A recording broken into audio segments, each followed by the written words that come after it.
Assalamualaikum warahmatullahi wabarakatuh. Halo geng, jumpa lagi nih bersama Michan di channel Kisah Misteri. Kali ini Michan akan membawakan cerita yang berjudul Karena Dibully Nyari Syirik, gengs. Dan cerita ini ditulis oleh Kang Asep Hidayat. Dan jika kalian ingin mengunjungi halamannya bisa banget kok, gengs. Nanti Michan akan sediakan link di kolom deskripsi ya, gengs. Oke, daripada lama-lama langsung saja ya. Kita masuk ke ceritanya. Karena dibully, nyari syirik. Kehidupan memang keras, sehingga banyak manusia di muka bumi ini berusaha dengan segala cara untuk memperjuangkan hidupnya, penderitaan, kedudukan, akibat kegagalan bahkan akibat hinaan dari lingkungan hidupnya. Karena itu semua bisa menjadikan sebagian manusia menjadi lemah imannya, sehingga menempuh jalan yang salah, yang tentunya jalan yang dimurkai Tuhan. Maka dari itu, jagalah keimanan agar diri dapat selamat dunia dan akhirat. Pak, Dayat mau melanjutkan sekolahnya nggak mau di kampung ini, Pak? Ya, Pak. Soalnya di kampung kita nggak ada sekolah yang bagus. Suatu hari aku meminta izin kepada Bapak untuk memilih melanjutkan sekolah di luar kampungku. Sesaat Bapak hanya tersenyum hampa menanggapi permintaanku. Lalu Bapak menjawab dengan lembut, "Yat, Bapak mengerti apa yang Dayat inginkan, tapi Dayat kan tahu kondisi keuangan kita. Bapak nggak punya kemampuan untuk menyekolahkan Dayat di kota," ujarnya dengan raut wajah sedih. "Iya Pak, Dayat paham. Tapi Pak, Dayat janji nggak akan macam-macam dan akan berusaha sehemat mungkin sehingga tidak bakal menyusahkan Bapak sama Umi," bujuku, meyakinkan Bapak. "Iya, tapi di sana kamu tinggal di mana?" Lalu Bapak bertanya kepadaku. Jujur, aku gak tega melihat Bapak merasa sedih dan khawatir akan keinginanku. "Gak usah Bapak pikirkan tentang itu, Pak. Pokoknya nanti pasti dapat tempat tinggal yang aman buat Dayat," jawabku lagi. Singkat cerita, akhirnya Bapak memberi izin dan aku pun berangkat dengan penuh keyakinan untuk melanjutkan sekolahku di kota. Dengan berbekal nilai NEM lumayan tinggi, alhamdulillah, aku bisa masuk di SMA favorit yang ada di kota BKN. Hari demi hari aku jalan hidup, sekolah yang jauh dari orang tua dengan semangat walau tidak mudah. Kekurangan itu sudah pasti, namun hal itu tidaklah membuat aku patah semangat. Namun karena aku berasal dari kampung yang biasa disebut anak trans atau anak transmigrasi, sedikit menjadi permasalahan dalam hidupku. Menyandang sebagai anak trans sangat menyakitkan, apalagi aku bersekolah di SMA favorit yang mayoritas anak-anak orang kaya. Hari-hari aku hanya jadi objek bully. Aku selalu jadi bahan ejekan. Ya, aku menyadari dari segi penampilan atau pakaian saja sudah jelas aku paling rendah. Hati siapa yang tak sakit dan sedih diperlakukan seperti itu? Demikian pula dengan diriku. Tapi biarlah, yang penting aku bisa sekolah dan tidak pernah aku menyusahkan orang lain. Demikian keyakinanku. Walau di saat aku tengah sendiri, tak jarang aku menitikkan air mata. Pada suatu hari, ketika jam pelajaran olahraga, aku mengalami pembulian lagi. Dan parahnya bukan cuma dari teman sesama siswa saja, justru dari guru olahragaku. Seperti biasa, aku hanya bisa diam, tak bisa berbuat apa-apa. Sedang mereka dengan sukacita menghinaku.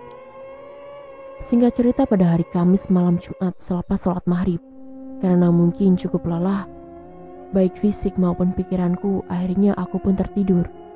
Sedikit aku ceritakan, di kota BKN aku tidak ngekos atau sewa rumah, melainkan aku tinggal di kantor kehutanan yang ada di Jalan Singsinga Mangaraja. Aku jadi penjaga kantor itu, dengan tugas menjaga kantor, membersihkan luar dalam, dan lain sebagainya. Karena sudah jelas orang tuaku tidak punya kemampuan untuk membayar uang kos, apalagi sewa rumah.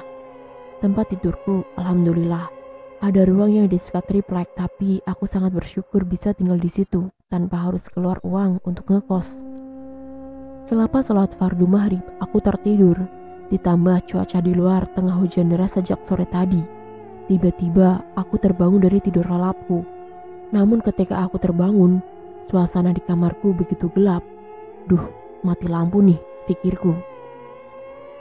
Di dalam kegelapan saat itu, tiba-tiba sayup ku dengar suara gamelan Jawa atau alunan musik tradisional Jawa.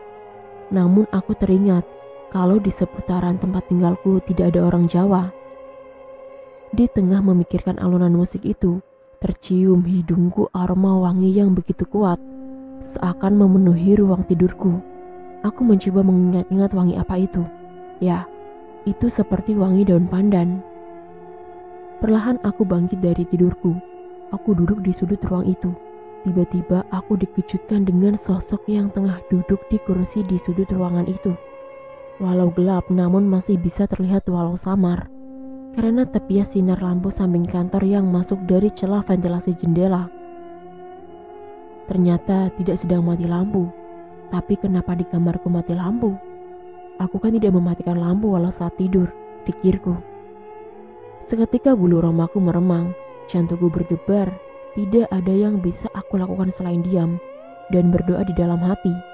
Di saat aku tengah ketakutan, terdengar di telingaku suara seseorang berbicara dengan pelan, namun jelas di telingaku. Jangan takut, kan ada suci. Seketika lampu di ruangan itu hidup kembali. Sosok putih yang duduk di kursi belajarku pun tak terlihat lagi.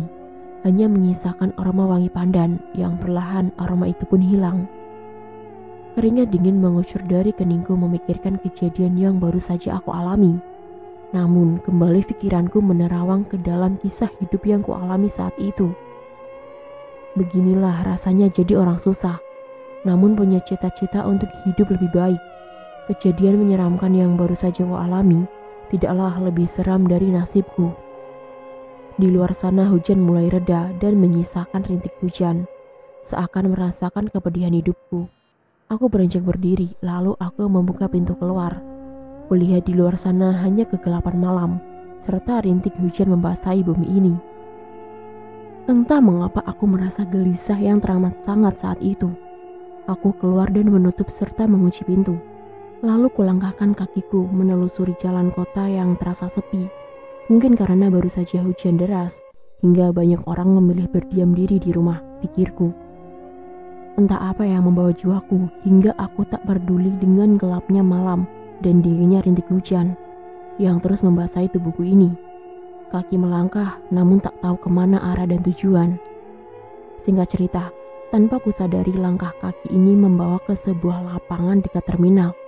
Kulihat dari jauh ada cahaya lampu di atas sebuah panggung. Dengar-dengar suara musik, serta kerumunan banyak orang. Aku terus melangkah mendekati panggung itu, dan ternyata sedang ada panggung musik, perayaan hari besar pada saat itu. Kulihat satu persatu penampilan penyanyi.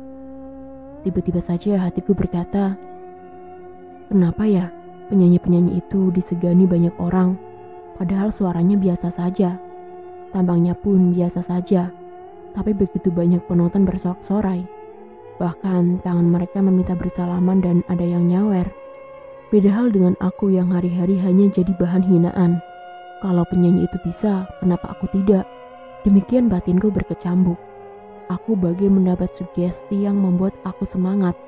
Saat itu juga, aku memutuskan untuk pulang dengan langkah penuh keyakinan. Hari demi hari aku jalani hidup ini dengan segala warna kehidupan. Hingga pada suatu hari ketika jam kantor sudah tutup, tinggal 1-2 orang pegawai yang masih bekerja. Ada seorang pegawai kehutanan itu yang bernama Pak Subagio. Beliau sangat baik kepadaku. Sambil bekerja, beliau memutar radio. Aku pun saat itu mulai bersih-bersih kantor seperti biasanya tugasku. Di saat aku sedang merapikan ruangan beliau, terdengar olehku penyiar radio mengumumkan bahwa dalam waktu dekat ada event lomba nyanyi dangdut di Pekanbaru dengan biaya pendaftaran sebesar 25.000. Pak Bagio fokus mendengar suara radio itu juga. Tiba-tiba beliau bertanya kepadaku, serius adik dengernya? Kenapa? Adik mau ikut lomba nyanyi? Demikian beliau bertanya kepadaku. Aku tergagap mendapat pertanyaan yang tiba-tiba itu. Sepertinya nggak bisa pak, jawabku, sambil meneruskan kembali pekerjaanku. Loh, kenapa nggak bisa?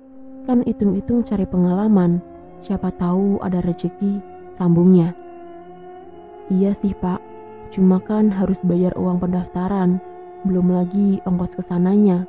Kalau makan mah bisa nahan-nahan aja pak, jawabku. Sesaat Pak Bagio termenung seperti menyimak ucapanku. Oh gitu, ya udah gini aja. Kalau adik mau ikut aja, nanti bapak kasih biayanya. Mendengar penawaran beliau, jujur aku merasa tidak percaya. Lalu aku dekati beliau yang tengah bekerja. Kuraih tangannya dan kucium tangannya sebagai rasa terima kasihku atas kebaikannya. Makasih banyak ya pak, ucapku kepada beliau. Iya sama-sama, tapi adik harus belajar dan latihan dari sekarang, biar ketika lomba sudah lancar dan tidak janggung lagi, jawabnya, dan menyarankan agar aku berlatih. Singkat cerita, tibalah saatnya aku naik ke panggung festival itu. Jujur, jantungku berdebar melihat banyaknya penonton. Ratusan pasang mata tertuju ke arahku, seakan hendak menguliti sekujur tubuhku. Aku berdoa dalam hati, ya Allah, berilah aku kekuatan dan kemudahan. Musik dimulai dan tiba saatnya aku bernyanyi dengan lagu yang sudah ditentukan. Ketika jeda nyanyi dalam lagu, aku merasa tidak percaya melihat respon para juri dan penonton. Mereka begitu antusias melihat dan mendengar suara dan penampilanku saat itu. Singkat cerita, acara selesai dengan hasil alhamdulillah aku menjadi juara 1. Aku bersujud syukur. Setelah pembagian piala dan hadiah lainnya, aku pun turun dari panggung. Tiba-tiba saja, ada seorang pria yang masih tergolong muda menghampiriku dan menyelamiku serta memberi selamat. Selamat ya mas, dan selamat datang di dunia hiburan, ucapnya sambil tersenyum ramah. Oh iya bang, terima kasih, jawabku. Oh iya mas, bisa kita duduk sebentar, ada yang mau saya bicarakan, sambungnya seraya mengajakku duduk di kursi-kursi yang ada di tempat itu. Singkat cerita, ternyata pria itu seorang I.O. yang biasa menyelenggarakan panggung hiburan dengan artis ibu kota di berbagai daerah. Oh iya mas, nama saya Andi. Saya sengaja datang di event ini untuk mencari penyanyi-penyanyi daerah untuk mendampingi artis ibu kota. Jadi saya memilih mas. Gimana, bisa nggak? Ujar Bang Andi. Wah, aku merasa tidak percaya dengan semua ini. Pikiranku berkecambuk antara rasa senang dan ragu. Tapi bang, saya kan bukan penyanyi. Saya cuma kebetulan saja bisa dapat juara dalam lomba tadi. Jawabku ke Bang Andi sedikit ragu. Namun Bang Andi tetap memilihku untuk mendampingi artis ibu kota, yang saat itu artis ibu kotanya Teh Cucu Cahyati.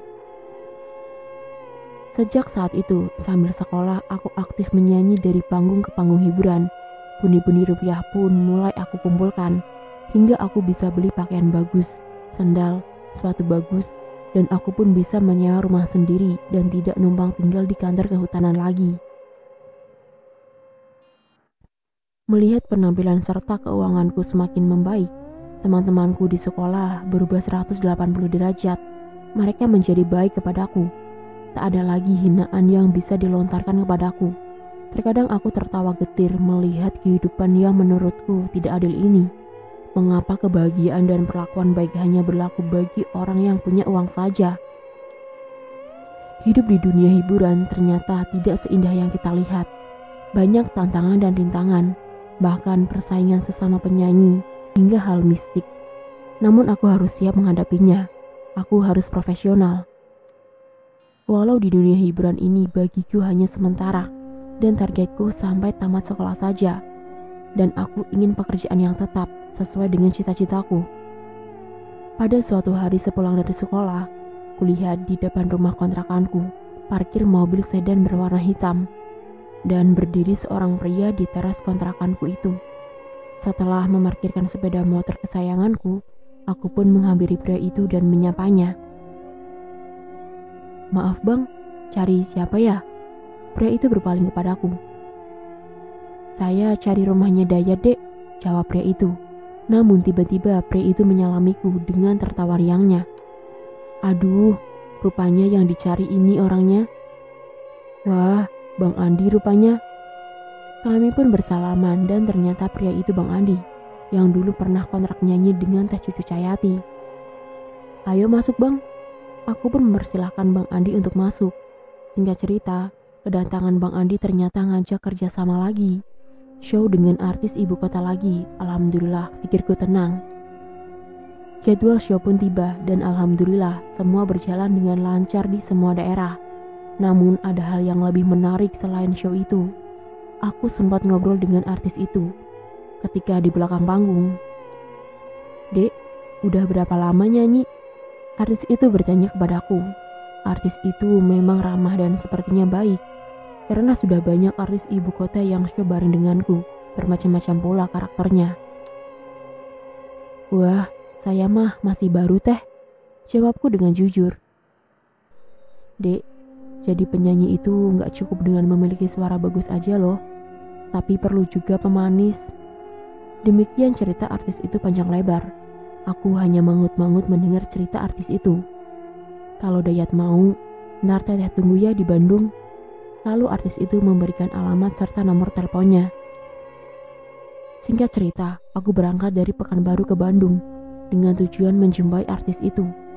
Setelah sampai di Bandung dan berjumpa dengan beliau, aku dibawa ke Sukabumi. Lumayan jauh juga dari Bandung ke Sukabumi. Di suatu tempat aku dipasang pemanis itu, yang ternyata susuk. Setelah itu aku dibawa ke suatu daerah yang ada guanya. Di sana aku diajak masuk yang terlebih dahulu menjumpai kuncennya. Setelah berbicara dengan kuncennya, serta diharuskan membeli sesajen 1 nyiru, yang isinya ada sate 3 tusuk, kelapa muda, telur ayam kampung 3 butir, bunga dan lainnya. Setelah semua selesai dan cukup segala syaratnya, aku pun dibawa masuk ke dalam gua itu. Jantungku berdebar ketika mulai memasuki gua itu. Kusapukan pandangan mataku ke semua sudut gua itu. Bulu romaku tak ada hentinya terus meremang. Decit suara kelelawar yang bergelantungan di setiap sudut gua, sehingga menambah suasana terasa sangat menyeramkan. Setiap langkah dan pergerakan terasa seperti dalam pengawasan sesuatu yang tak aku ketahui. Tiba-tiba saja, si kuncen menghentikan langkahnya, sehingga aku yang tidak fokus melangkah, tubuhku sedikit menabrak kuncen itu yang di tangannya membawa obor sebagai penerangan. Lalu kuncen itu berbalik menghadap ke arahku yang sedari tadi mengikutinya dari belakang. Lalu kuncen itu berbicara padaku dengan suara berbisik. "Ujang, jangan lupa di sini jangan baca-baca ayat suci, harus pasrah," ujarnya. "Siap, Mang," jawabku singkat. Singkat cerita, aku diajak kuncen duduk bersila di sudut gua itu, menghadap ke satu arah lorong gua yang gelap. Kuncen menaruh nyiru yang berisikan sesajen di hadapannya, lalu membakar menyan. Tercium aroma dari asap kemenyan yang terbakar itu, sehingga menambah suasana semakin mencekam. Enggan mata terpejam ia membaca mantra. Dadaku semakin berdebar, tatkala ku dengar dari lorong gelap itu, seperti suara endusan-endusan kasar. Aku berusaha untuk tetap tenang walau sulit rasanya. Tiba-tiba saja, obor yang hanya satu-satunya sebagai penerangan itu padam. Aku sangat terkejut dengan secara tiba-tiba obor itu padam. Saking terkejutnya tanpa aku sadari, tubuhku terlonjak ke depan dan lagi-lagi aku menabrak kuncen itu. Di kegelapan dalam gua yang pengap, aku mendengar seperti sesuatu yang besar tengah makan dengan lahap, serta dengusan nafas kasar. Aku benar-benar takut hingga tanpa aku sadari. Astagfirullah, la haula wala quwata illa billah. Dalam hati aku beristighfar dan berdoa. Terdengar suara auman yang bukan hanya mengertakkan jantungku saja, tapi gua itu pun serasa hendak runtuh. Akibat suara aumannya. Setelah suara auman harimau itu berhenti, seketika obor menyala kembali. Suasana di dalam gua itu kembali terang. Dengan tubuh gemetaran, kembali aku beristighfar karena melihat nyiru sesajen yang tadi di hadapan kuncen. Astagfirullah, nyiru yang tadi penuh dengan sesajen tersusun rapi, ini sudah ludes dan berantakan. Belum hilang rasa takutku, kembali aku dikejutkan oleh suara bentakan. Kuncen itu membentakku dengan muka marah, serta tatapan tajam. Iya, Mang. Aku lupa, jawabku gugup karena ketakutan. Kuncen itu tak menjawab. Ayo keluar, ajaknya dengan marah, seraya ia melangkah keluar gua. Aku hanya diam dan mengikutinya dari belakangnya dengan rasa tak menentu. Setibanya di luar goa, aku ditemui sang artis yang membawaku ke tempat itu, yang sebelumnya aku lihat Kuncen telah berbicara dengannya.